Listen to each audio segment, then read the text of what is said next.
Lunch and all the great networking. I'm Steve Bell from Apt Associates, and I have the privilege to welcome our lunchtime speaker, Iqbal Dhaliwal, and he will be talking to us about social experiments in the international space, which is a big space and a place with lots going on. So this was a perspective that I was eager, and other organizers here were eager to bring to the assembled group of folks who principally, I think, are engaged in randomized experiments just within the U.S. borders. But I predict that it won't stay that way for a number of us. Already I have had the opportunity to branch out a bit into development policy research with randomized designs. So that's why I'm thrilled to hear from Iqbal. I know you will all benefit. He is the Deputy Director of the Abdul, Latif, Jameel Poverty Action Laboratory, or JPAL, at MIT University, which is a network of over 100 professors from 42 universities worldwide that pursue the mission of promoting evidence-informed policy through rigorous evaluation of development initiatives. He works with policymakers worldwide to disseminate findings and implications from JPAL's 500 research studies, to facilitate new program evaluations, and to implement scale-up of successful approaches.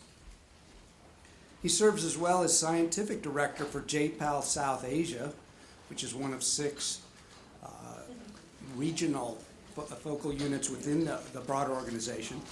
And in that capacity, he helps oversee research, policy outreach, and capacity building across dozens of local programs.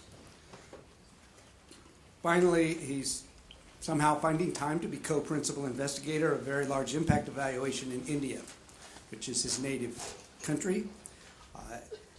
Indeed, his training began at Delhi University, and then with a master's degree at the Delhi School of Economics. He went on to get an MPA from Princeton University. In previous lives, he's been many things to preparing for all this. Director in an economic consulting firm, a member of the Indian Administrative Service. I won't go through them all. Awards have come his way as well in scholarly and civil service, public service pursuits. So without further remarks on my part, welcome Iqbal, and we're ready to learn.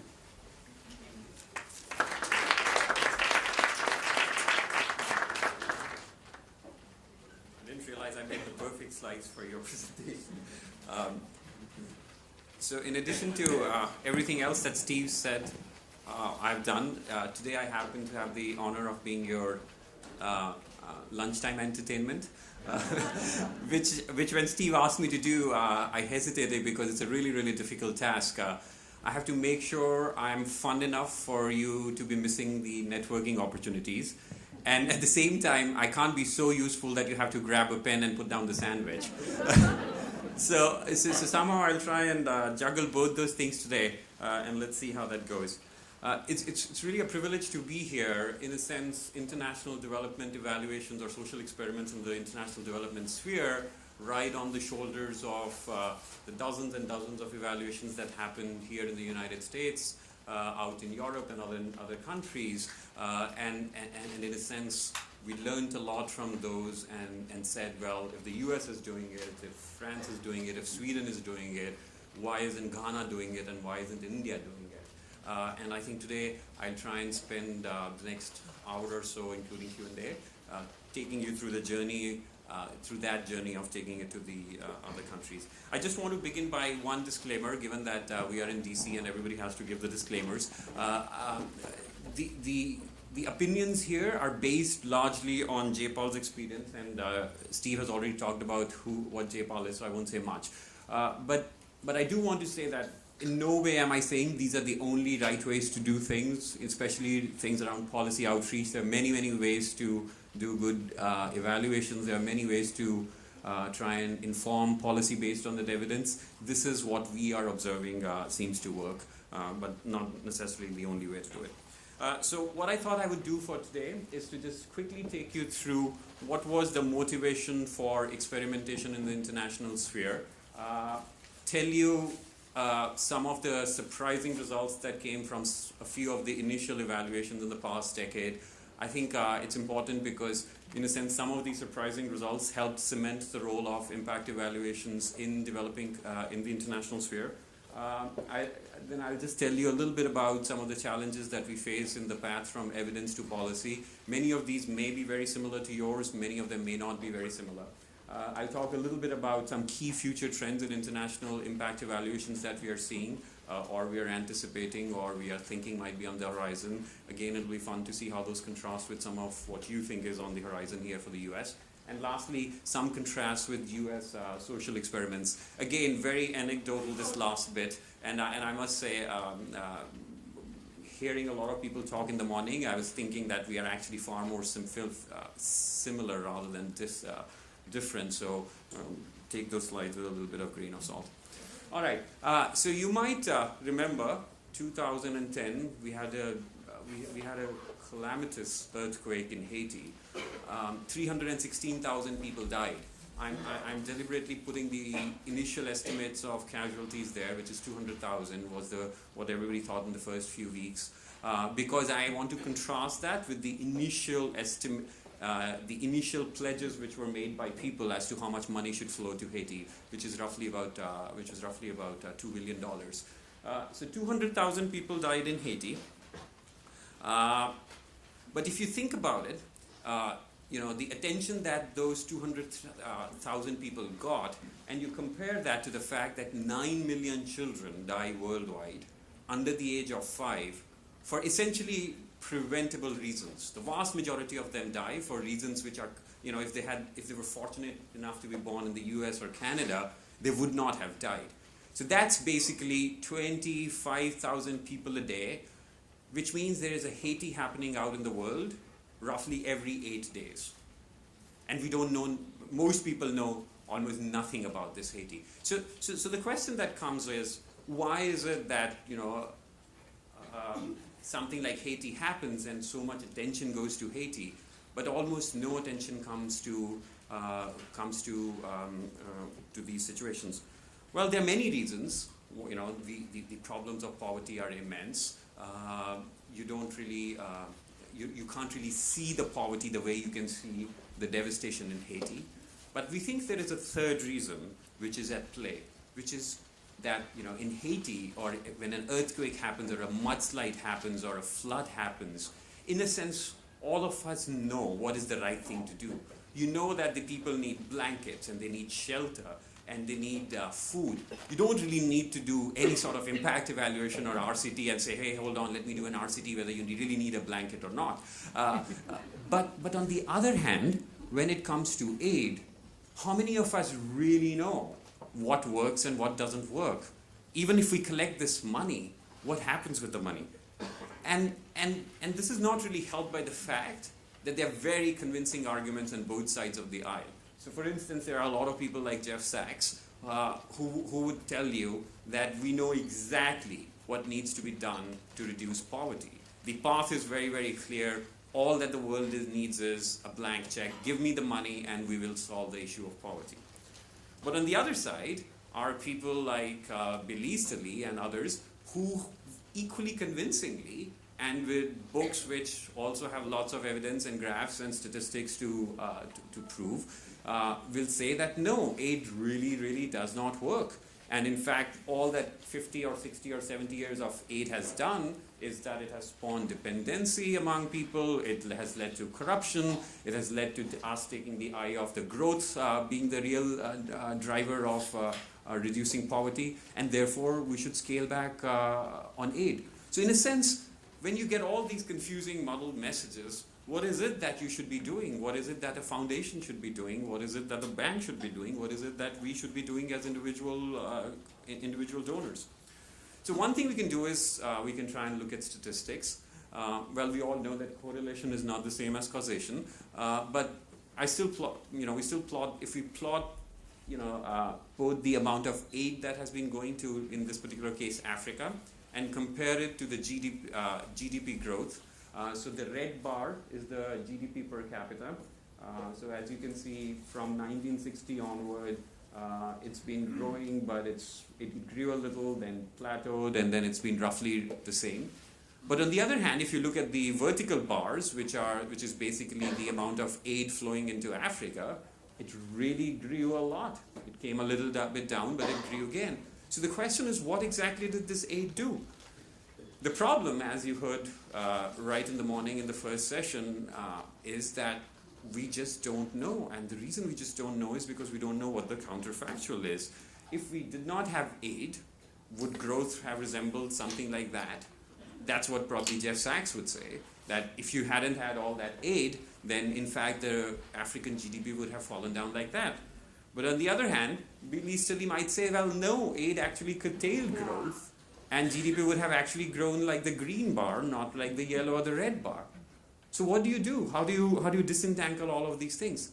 Now the unfortunate problem is, because we don't have a counterfactual, because we can't run a rigorous impact evaluation, we will never know.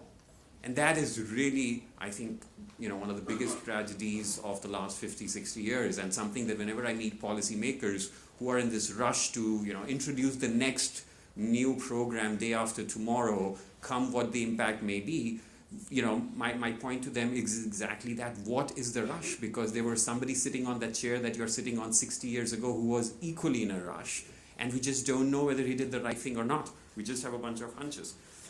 So the question that I guess in a sense we asked ourselves a few years ago is that, how different are we really to these medieval doctors? Here's a picture of the very famous leech treatment. Sometimes the patient got better, sometimes the patient got worse, sometimes the patient died. Maybe it was the leeches, maybe it was the water in which the leech was swimming. We just didn't know. But do we really have to be that helpless, was the question, I guess, in confronting international development. So we know that we can't answer the big question, does aid work or not? But what about some of the smaller questions? And these are smaller questions just because they're not as big as the does aid work question, but these are still really, really big problem. Immunization, for instance, is one of the lowest cost, most effective ways to reduce the spread of diseases. And yet there are about 25 million children every year in the world who don't get the full immunization treatment. So are there ways to, for instance, increase immunization? And by the way, this is despite the fact that most governments in the world really, really prioritize immunization. There is tons of money put in by Gavi, by Gates, to try and promote immunization. And yet, we have such low take-up of immunization. Why is that? So it's clearly not infrastructure, it's not will, it's not the lack of money. Then is there some sort of a last mile problem? And is the last mile problem on the supply side, that the bridge is broken, or is the last mile problem on the demand side, that there are not enough people wanting to walk over that bridge? Here's the second question, malaria. It's one of the biggest killers of young people in Africa. So for instance, 900,000 people die in Africa every year from malaria, most of whom are under 5. And yet the solutions are really, really simple if you at least look at the preventive side of it. This is an insecticide-treated bed net. You buy it, you sleep under it, the mosquito is not going to get in, and you're not going to get malaria. But more importantly, there are huge contagion benefits of sleeping under a bed net. Not only don't you get malaria, but if your blood does not have the parasite that spreads malaria, then you're likely to reduce the spread of the infection, and lesser people are going to get malaria. So a lot of people in preventive health will tell you that it's really, really important to give malaria insecticide-treated bed nets for free. In fact, many of them will say you should just give it, you should in fact pay people to use malaria-treated bed nets. So I'll violate the first principle of lunchtime talks and just say, how many people think it's a good idea to give something like that for free. Just a tiny show of hands. All right, so that's roughly half. That's good. Because there are another half people who will say this is what happens when you give something for free. People don't really value it. We grew up hearing our parents saying, the reason you're not putting your toys back into place is because you don't really value it, because you didn't really earn your money to value it. The day you start working, you'll realize how expensive those Lego toys are, and you'll put every block back in place. Now that is a classic, picture of exactly that. Insecticide-treated bed nets being used instead as fishing nets.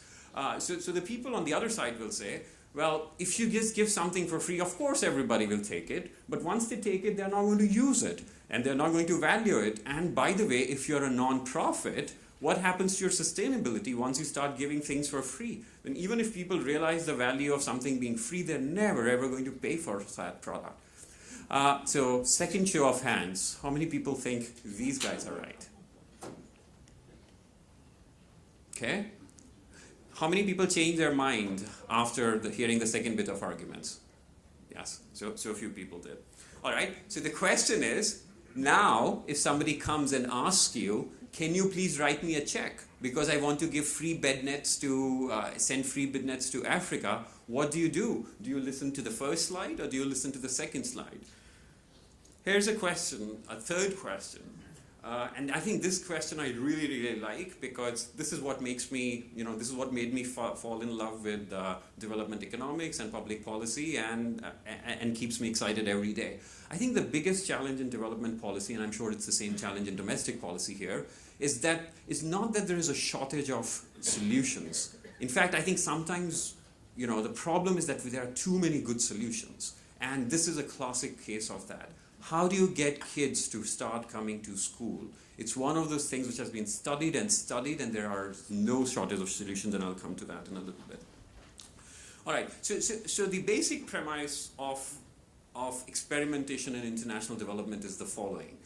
It's that in medicine, we went from literally 200 years ago, medicine being no different from quackery, to this really sophisticated medicine where, in fact, we can even save these preborn babies, premature babies, and we can make sure that they survive, whereas they would have no chance to survive.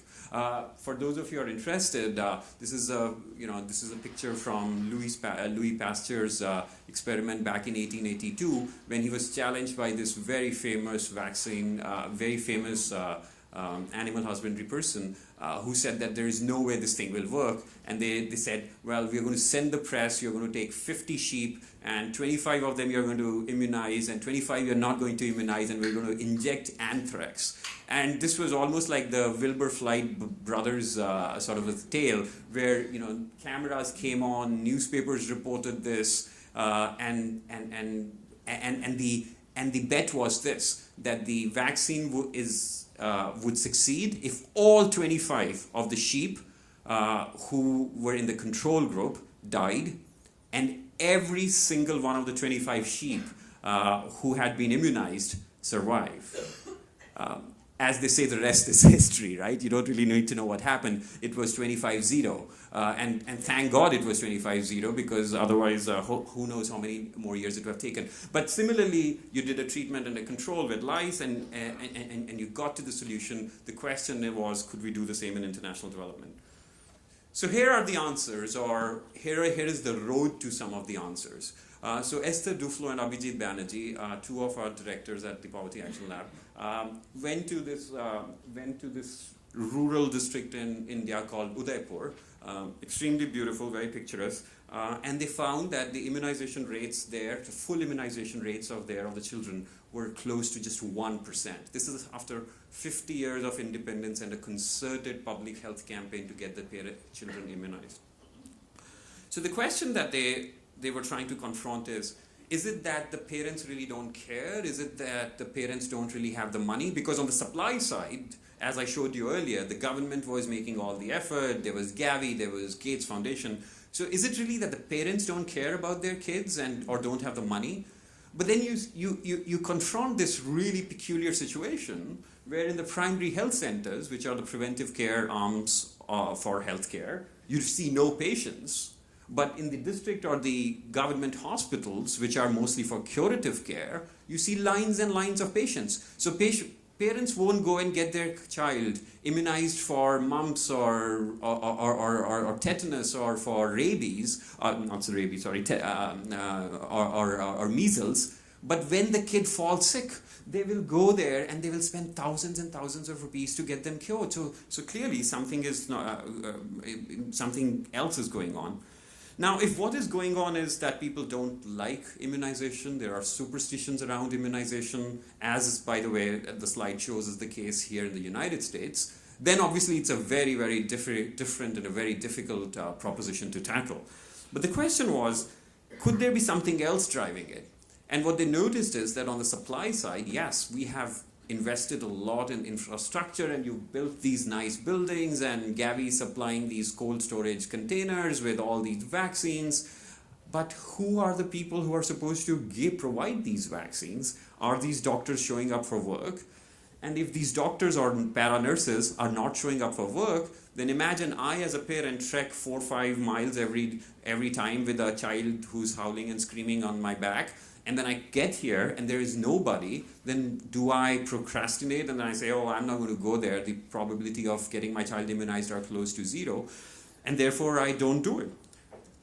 So how about we do this? How about we don't worry about creating some massive primary health centers. Instead, just get this nurse to get on a motorcycle and or get behind a motorcycle, for those of you who know India. Sit behind a designated driver on a motorcycle, go to the village and announce that every month on the 21st, whether it is Independence Day or Republic Day or whatever holiday in India celebrates, on 21st at 9 a.m., this nurse is going to show up and she is going to have these medicines. So please come and get yourself immunized at the local school. So let's do that. And on the other side, just to get people over this procrastination thing, let's give them 1 kilogram of lentils, which is, by the way, also high in iron, so very good for lactating moms. And clearly, this incentive is not so big that it will overcome centuries of superstition or something else. But it is just trying to get over the basic economic rationale of let's procrastinate when the benefits are diffuse and the costs are real, or where, in a sense, the net present value is positive.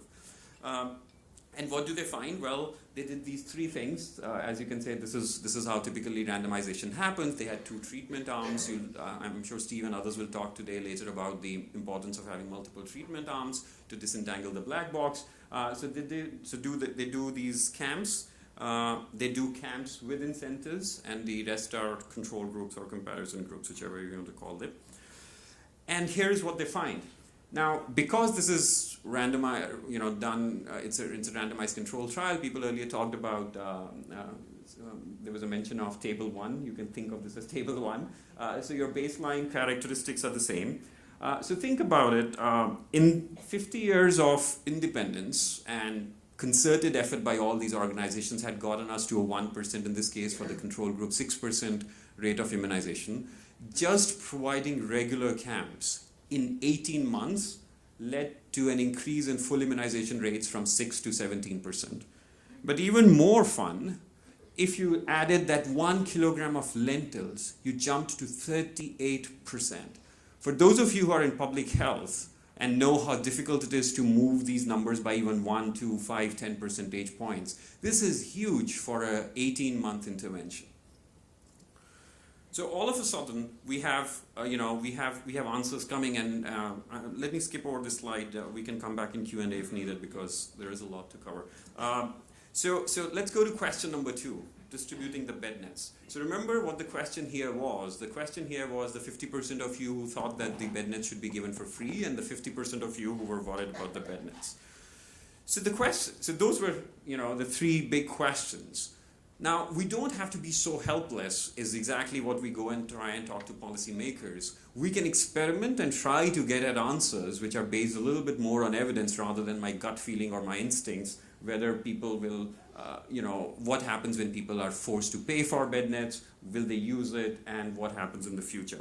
So Pascaline Dupas, who's one of our affiliates based at Stanford, ran this experiment in Kenya. And what you see is the rate of adoption. So your y-axis or the vertical axis is telling what percentage of people are, when they are offered a bed net at the local clinic, accept or agree to take the bed net.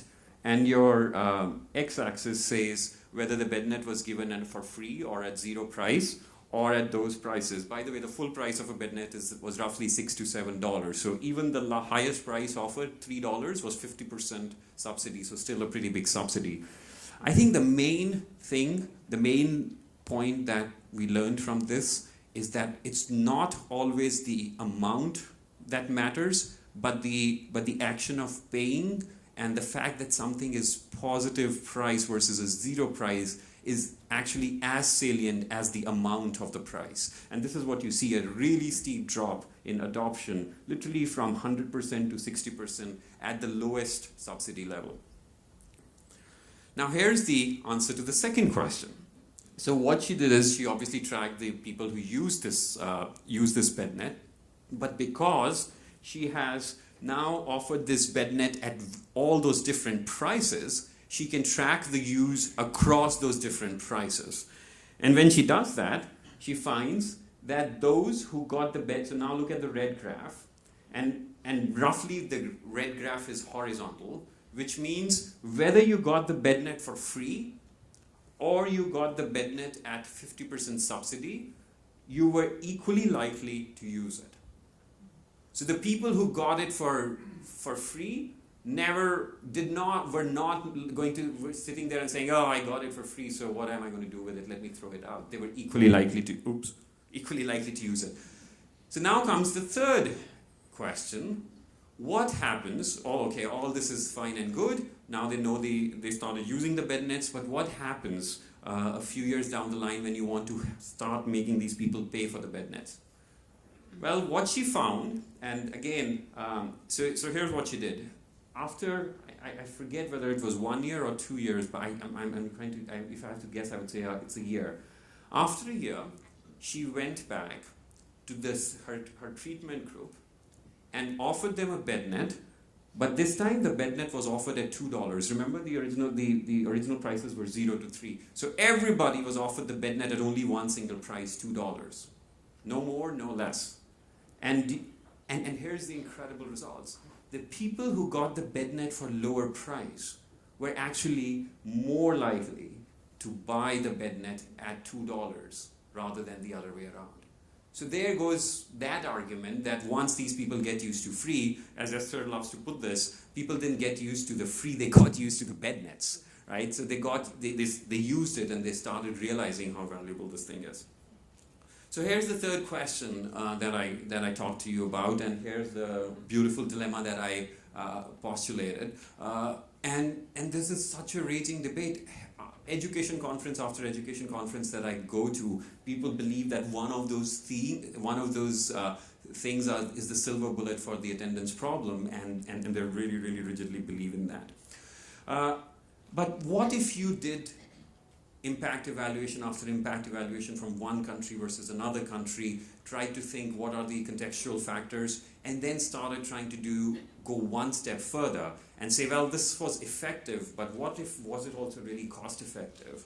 And once you start measuring the same outcome in different settings, then you can do what business and industry does all the time, look at net present values or cost benefit analysis or cost effectiveness analysis, and this is exactly what we did across the studies which were trying to see the impact of these programs. So this first category of programs is roughly what we call school inputs. These are things like, let's provide extra teachers, let's provide school meals, let's provide uniforms, scholarships, and see what the impact is. So clearly, if you spend $100, what we find is you can get between 1 to 2 or 3 years of extra schooling by spending $100 on these programs. And these are aggregate numbers for the treatment group, and therefore they're more than 1 year of schooling. There are other things, which is basically conditional cash transfers, very expensive to administer because there's a monetary transfer involved. Of course, you can debate whether the transfer itself should be included in the cost or not. But here's a third group of experiments, or interventions, I should say, which we find over and over again in different contexts really matters. The bar on the extreme right is returns to information. If you go to places where parents do not understand what the returns to education are, and you provide them that information, because providing that information in a parent-teacher meeting or a school setting is so inexpensive, it can have a dramatic impact on school attendance. And similarly, another program like that is deworming, because again, the costs of the program are very low. It's extremely easy to administer. And by the way, neither of those two programs are on most education people's agenda. If you talk to them about the information to returns, they'll say, of course the parents know, and if they don't know, we've been telling them for 50 years. If for 50 years we haven't been able to tell them, how can you tell them? And on deworming, they'll mostly say, oh, that's a health intervention, that has nothing to do with education. So it's once again an example of really, really surprising results that can come when you are willing to experiment and willing to work with an implementing partner, and the implementing partner is willing to do things differently. And those are some of the results. Again, if you have time, I would really encourage you to look at this study, because again, a lot of criticism of RCTs is that, well, you're capturing 1, 2, 3 year short-run results. What about the long run? So what Michael Kremer, two of our affiliates, Michael who's at Harvard and Ted Miguel who's at Berkeley, what they did is 10 years after the randomization had happened, they went and tracked these kids who had been dewormed for, and by the way, the only difference between the treatment and control group was that the treatment group got the deworming pills, I believe, 1.5 or 2 years earlier than the control group. So it was a phase in design. So that 2-year impact in getting deworming drugs of attending school more often, they found 10 years later, led to a 20% difference in the income of the wage earning component of that group, which is really phenomenal. But again, because your initial design was a randomized impact evaluation, you can track these kids later and be fairly certain that the results are based on the original intervention. All right, so now we are back to the original big question that I began with. Haiti, 200,000 people dead, 2 billion pledged, which works out to $10,000 per death. So if we just look at the 9 million children who die every year under the age of 5 because of completely preventable reasons, the world should be pledging them $90 billion at exactly the same amount. If we were rational people, that's what we should be doing. But clearly, that does not happen. And it doesn't happen, again, as I said, for a lot of reasons. Poverty is very, very hard to see. The scale of poverty is massive. Oftentimes I might say, well, I can't do anything for global poverty, but I can do something for the mudslide victims in Washington state. So there are lots of other factors, but I think the proposition with which J-PAL and a lot of our affiliates have gone and taken social experimentation to the international sphere is this feeling that if there is a third factor, that I don't really know what to spend the money on and what really works, then let's try and solve that bit of it.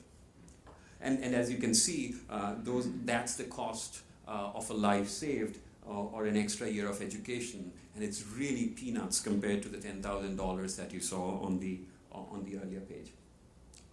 So then, if these results are so exciting, they are so striking, and the path forward is so or seemingly easy, then why doesn't the rest of the developing world go to evidence-informed policy? Roughly for the same reason that you encounter here in the US or other countries, that we want to go towards that, but the reality on the ground is that institutions have constraints. Evidence is often unavailable. When it's available, it's inaccessible, sitting in an AER or a JPE somewhere with 40 appendices densely written that nobody can access.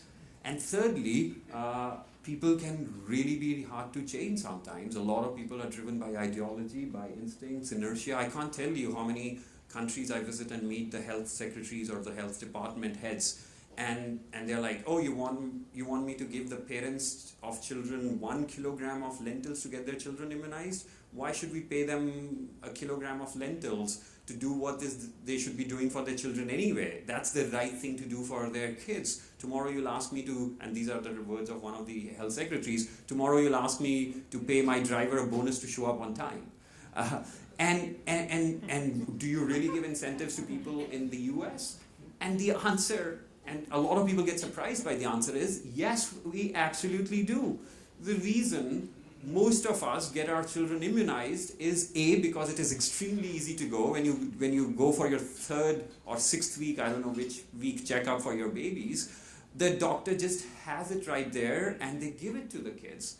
And if you decide not to give it, when the kid turns 5 years and you go to a school, the school is not going to let them in without that certificate. So yes, there are huge incentives and disincentives. I can't tell you how many times we speak to donors and they'll be like, this whole thing of going door to door and distributing chlorine sachets in rural Kenya is such a bad idea. People should just know, they should be responsible, they should just boil the water and drink filtered water every day. Well, even if they had the money to do it, the reason that we can afford to be so responsible is because all we have to do is open our tap waters and the water that comes out is very clean. But anyway, so the question that is, what helps promote the use of evidence? Is it just good research? And by the way, there are a lot of researchers out there who actually feel that the only thing that is required is to do good research. And if you do good research, the researcher's role finishes there. And if it is good research, it's policymakers' responsibility to pick it up. Is it the accessibility of that evidence? Is it finding the right receptive policymaker? Is it just a lot of hard work, or is it just plain dumb luck? So let's just see some of the lessons. So here's the deworming thing that I told you about. I think the main lesson that we learned in this particular instance was that creating organizations which can provide a lot of technical assistantship really, really helps to take something from research into policy action. In this particular case, it's evidence action which does that. Making the research more accessible absolutely helps. Those are some of the documents that you can produce, one should think about producing after an RCT is done. Oxfam did this last year after they had completed an RCT with it. There's one set of documents meant for the person who has the time, patience, and the technical ability to read a 90-page academic paper, and there was a 2 or 3 page document that accompanies them. Lots of conferences. This is one of the conferences that we did in the state of Bihar to talk about the results with the government there. A lot of technical advising. We write down to you see those colorful little blob. That's actually a musical jingle that played on the radio that we helped create, or our partner organization helped create, so that the policymakers, you just literally had to lay down an agenda of implementation for them. And in the end, the benefits are really, really immense, especially in developing countries. 11 months after we did that conference and that whole blitz with the government of Bihar, they did one round of deworming. They've subsequently done a second one. So in the first round itself, 17 million children were dewormed. If you think about that, that is more than the population of Greece and Ireland put together. That's the sort of scale of change that is out there, at least in the developing world, when you can get evidence to try and inform policy. Similarly, we've done work in other spheres, in health, in governance, and other areas, reaching about 165 million people. But I just want to not spend time on that, but just tease out lessons. This is Pascaline Dupas, whose BedNet study I showed you on the right, with her co-author Jessica Cohen from Harvard. The research was really, really timely. This is actually one example where research without any policy intervention can actually make a difference. PSI, which is one of the largest NGOs in the world, changed its policies and went from charging a price for bed nets to going to free bed nets in areas where the population was resource constrained. Here's another lesson that we are learning over and over again. I think in the US this is much more obvious, but in the developing world, a lot of the initial RCTs were with small NGOs because that allowed the researchers to experiment in a much broader canvas. But increasingly, a lot of the new RCTs are with governments and on massive, massive scales. This project that Karthik is doing with the government of Andhra Pradesh, he's at UC San Diego, on direct transfer of benefits to low-income people through household banking is literally simultaneously reaching the entire state of the country, and it's the entire population of the state, and it's still in an evaluation phase. Here's another program done by Ben Olkan and Rima Hanna. Again, back to the criticism that a lot of people will say, RCTs take forever, people don't have the time and the patience, and by the way, between designing the evaluation and the publication of the results, we get no feedback about what's happening to the program. Not true. I think if that happens, it's because of the design of the intervention. If you want, you can design things differently. So the government of Indonesia 2 years ago had to roll back the fuel subsidies because of their fiscal deficit issues. They instead wanted countervailing food subsidies because they can be better targeted to the poor, unlike fuel subsidies which go to the people who have cars and who are by definition therefore richer. And they talked to Ben Olkan and who's at MIT and Rima Hanna who's at Harvard to try and design, to try and evaluate what are some of the program features that can lead to better targeting. They start from the intervention to the midline survey. When they gave the first results back to the government was just 6 to 7 months. Another 6 months towards the second midline survey. Based on those results from the government, from the researchers, the government actually tweaked the program and changed it and emphasized one component that they hadn't done earlier, and it was rolled out to 65 million people last year. Here's one last example. Steve mentioned that I'm doing a very large randomized impact evaluation back in India, and I'm not going to go into the details of the impact evaluation, but I think Jacob was the one in the morning who mentioned about, one thing that randomistas want to do is to do an impact evaluation to see whether this program really works or not. And I completely agree with him. The monitoring bit, the needs assessment, the formative bit is all very important. But here's an example. We do this evaluation. We kept telling the government this is not really working. The government kept saying, no, it will work. Give it 2 more months. Give it 2 more months. It will work. Our N-line results came out in January of this year. I went for that meeting. We had the head of the health department there. He had called the IT vendors and he had called his CFO, and he begins the meeting by telling me, Iqbal, I brought the entire team, so after we've seen your presentation, we can start discussing how to scale this up to the rest of the country, rest of the state. And we present the results. And at the end of the results, his question to me was simple. He says, does this work or not? I said, no, it doesn't work. And he says, like, why? And we had done enough qualitative surveys throughout the thing to know that it wasn't the technology that wasn't working. It was that the state didn't have the will to take the action against the doctors. So we simply asked him, I said, well, the technology works, but do you have the will and the ability to enforce the information coming out of this technology about doctors who don't show up on time? And he said, no, we don't have the will and the ability to do it. Then I said, don't scale it up. And he said, we won't scale it up. And again, for those of you who are interested in numbers, the entire evaluation was funded by USAID. $200,000 is what the evaluation cost us. Just 1 year cost of installing the machines across the entire state, forget about the cost of the data cards and the everything else, was $600,000. So even if you go by just raw numbers, $400,000 was your just hardware cost saving of having done an evaluation like that. All right, so I'm going to skip that. How are we doing on time? So we are, I don't know what time we started. We have 15 minutes. Okay, all right, so then I'm going to just take 5 minutes to tell you quickly about some of the key trends in international development that are really exciting us, and then I'll stop.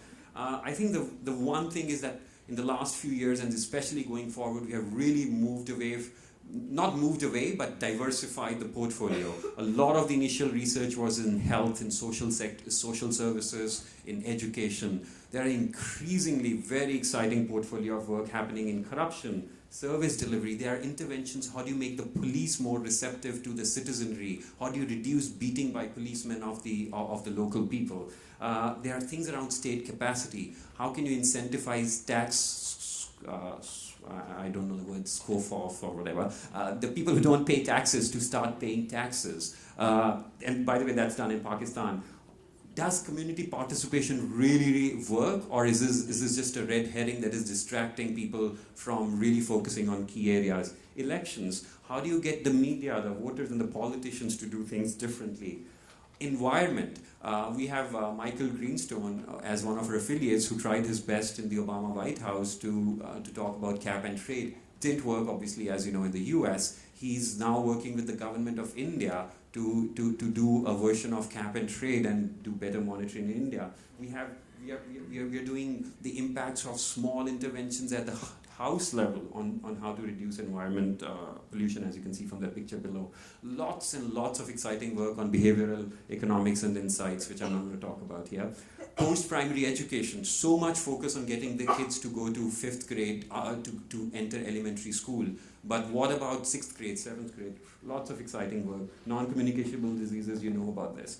But smart way to use technology. And by this, I mean two things. How do you use technology to improve governance and improve outcomes? So technology itself, evaluating technology itself, but more importantly, using technology to do things to overcome the constraints of sample size in an RCT. So for instance, if you wanted to run an information campaign to measure the impact of information, you had to hire a surveyor. The surveyor had to go door to door, give you the spiel or give you a poster. Now with text messages, you can literally, in the last elections in Kenya, one of our affiliates, Tavneet Suri from MIT, she worked with the local cell phone company to send these millions and millions of text messages out to the people. And obviously, you know, now you can look at treatment and control groups, which are in hundreds of thousands, if not millions, instead of looking at treatment and control groups, which are in the thousands. So really exciting stuff happening there. Lots and lots of things on smart research designs. There's lots of new clever methodologies that have come, which are being adopted. For instance, Carlan offered one price, Dean Carlan, who's an affiliate at Yale, he offered one price to consumers to open a bank account, but once they said yes, he offered them different interest rates so as to tease out the difference between adverse selection and moral hazard. As you know, those are, you know, there's always question around how do you disentangle the impact of those. So really clear design things. The study by Dupas trying to tease out the difference between the selection effect and the sunk cost effect. Really clever methodologies like that.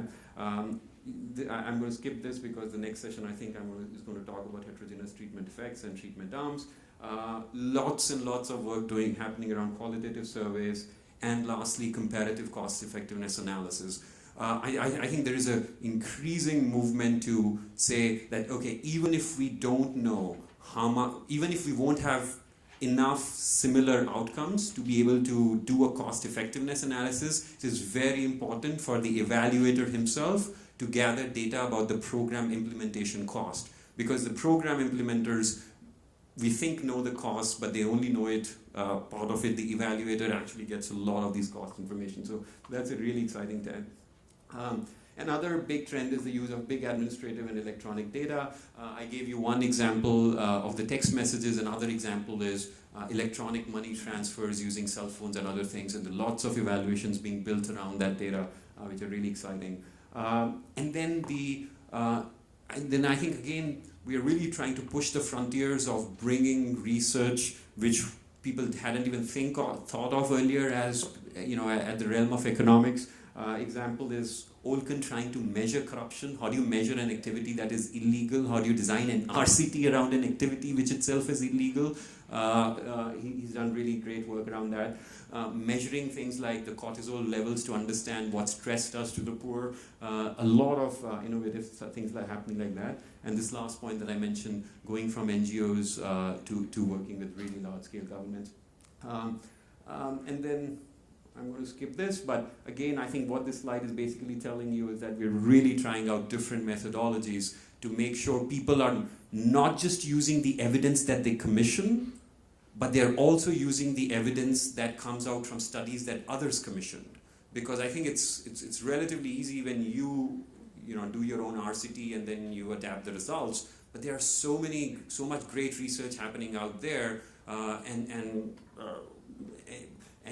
for a lot of times, our response when people come to JPAL and say, can you design an RCT for us? We are like, why do you really want to do an RCT? There are so many wonderful RCTs out there which already tell you these results. Let's see how we can help you get those. So I'm going to end with that, and I can leave that for Q&A if that comes later. Just in case some people got interested in the field of development economics and the use of impact evaluations, there are lots of resources out there. Abhijit and Esther wrote this book called Poor Economics, which summarizes the result of a lot of these studies. Rachel has just released a book on running RCTs, a guide. We've written papers on how to do CEA, and there are lots of videos out there as well. Thank you.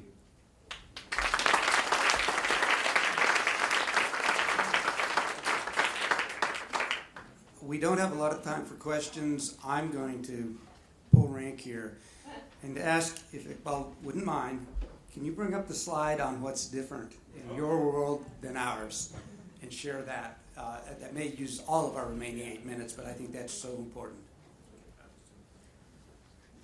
All right, so I'm going to begin with the caveat, which is at the bottom of the slide, that this is based on general observations, not a systematic study or review.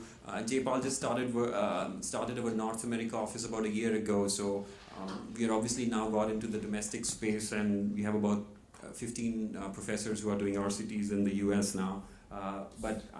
And you might tell me that these differences are actually less than what I'm making them out.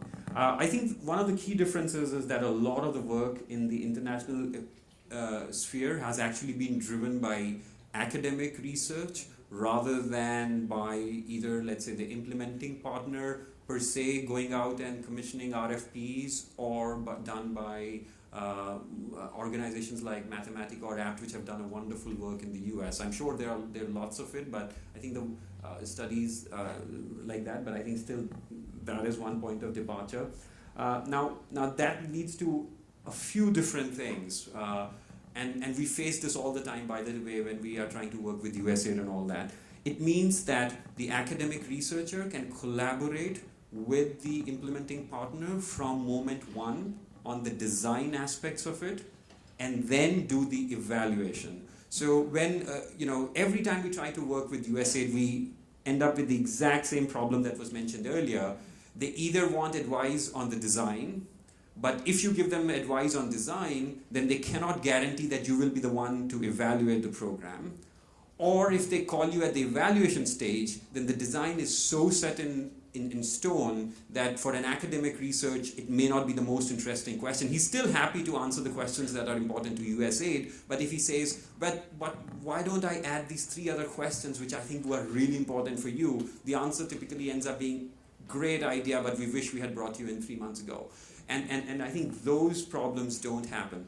The second thing that happens is this really quick cycle of innovation. The aim is not often to figure out, does this program work or not, give me a report card. But the aim is to figure out really what is it that is working, what is it that is not working. Let's quickly change the program and then do a second round to test what else works. So for instance, on education, on remedial education, with the same implementing partner, we have done a series of maybe 8, 9, 10 evaluations over a period of 6 or 7 years, each one informed by the previous one. So I think that might be one of the differences. And again, if it's not, then I take that back. I already mentioned that. I think there are lots of sectors like corruption, there are lots of sectors like taxation, lots of sectors like environmental pollution, which I think we might be pushing the frontier, and I don't know if those are done here or not. The fourth thing that I want to mention is that primary data collection is obviously relatively cheaper. You have to pay somebody $20 an hour here to collect survey data. You might get away by paying somebody 200 rupees, which is $2.50 an hour to collect survey data in India. But evaluations are also much, much harder to manage. It's the challenges of managing an impact evaluation in rural Sierra Leone, where there are no roads and no buses, and your staff has to be there, are really, really hard. So those two things might cancel out each other. Reliable administrative data, I think, is much, much harder to get than it is, for instance, in the US. First of all, data is not collected as frequently. When data is collected as frequently, it may not be collected the right way. When it is collected the right way, people are really sensitive about sharing administrative data. The last bit is of course true. We are finding through JPAL North America, also in the US, and I know lots of departments like labor are making a lot of effort to put it out there, but still a difference. In terms of IRB approvals, I think there is wide variance across countries, so I don't want to generalize. For a lot of our academic researchers, since they're based at host universities in the US, they still have to get the IRB approvals here and then get a second round of approvals, but something to keep in mind. The next part is, I think, we deal mostly with the top policymakers simply because most departments don't have independent evaluation officials or people who understand evaluations and research. So you have to deal with the senior people, which is a two-edged sword. It is really hard to get their attention when you have to talk to the education secretary instead of, let's say, the principal evaluation officer in the education department, which doesn't exist. So it's very hard to get their attention in the beginning, but on the flip side, once they are convinced and once they like what they see, then the next stage, which is let's change the program, let's cycle back and keep changing and doing things, that becomes really, really easy. Randomization is relatively easy to implement. Most of these countries are much more resource scarce than the US is. So they are used to phased roll-ins. They are used to the politician starting the good program or the new program first in his own district. So most people are actually fairly happy when you say that it's going to be by a flip of a coin rather than the politicians just rolling this out in your first district.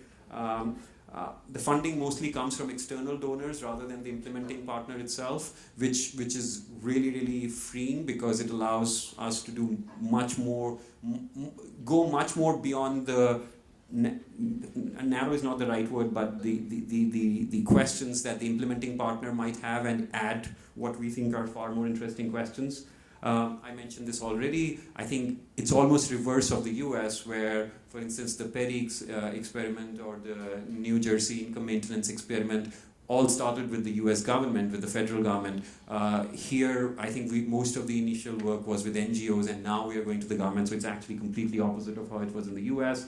Again, at this point I mentioned already, this point is obvious. The number of lives that can be impacted by one policy change is really, really huge.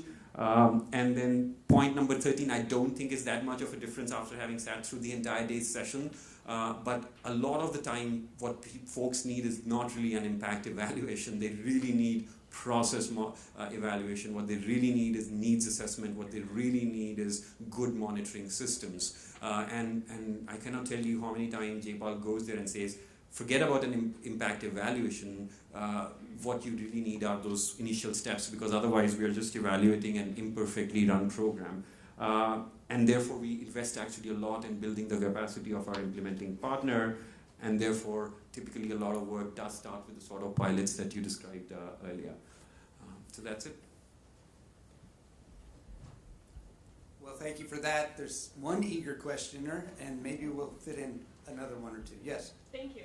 So I was hoping you could talk a little bit more about comparative cost effectiveness analysis, because I think that may be a point of, I was hoping you could talk a little bit more about comparative cost effectiveness analysis. So I think that may be a point of difference between what JPAL is doing and what we often do in the US.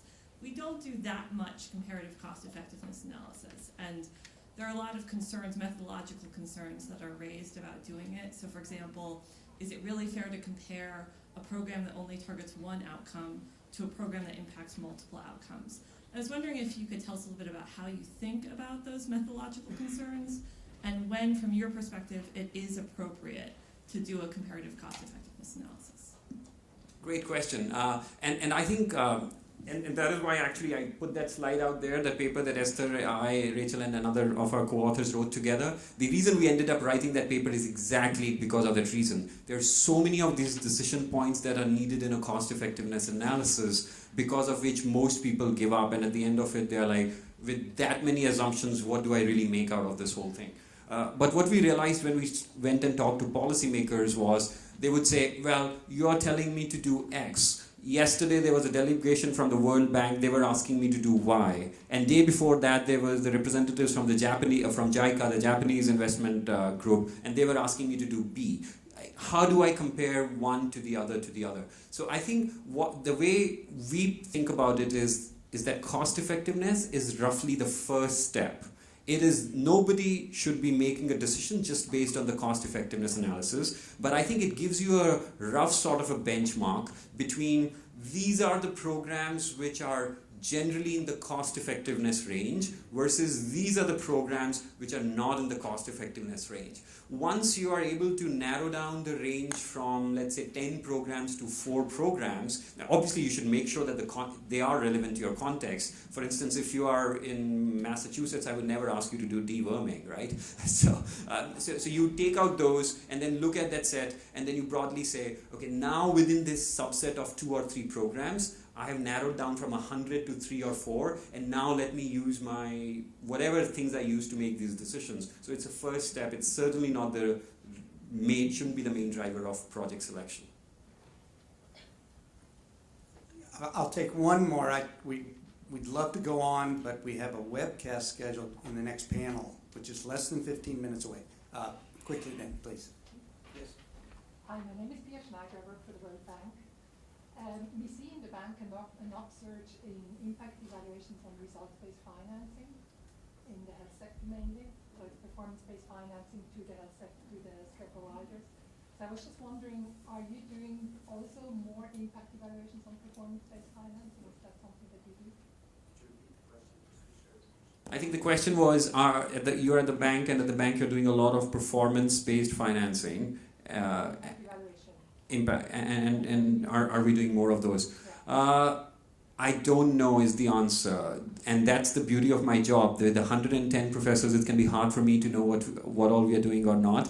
I will say that, for instance, social impact bonds, that is a big thing that is happening. And SIBs by their design do need an impact evaluation weaved into them. So there's a fair bit of interest in doing social impact bonds. I know there are organizations which are pushing it with a lot of state governments, especially around recidivism and about youth issues. In a sense, that is somehow related. Let's thank Iqbal again for sharing this day. And I will again emphasize, we have a 12-minute clock running here. Try to be back quickly, and please come back quietly if you're not.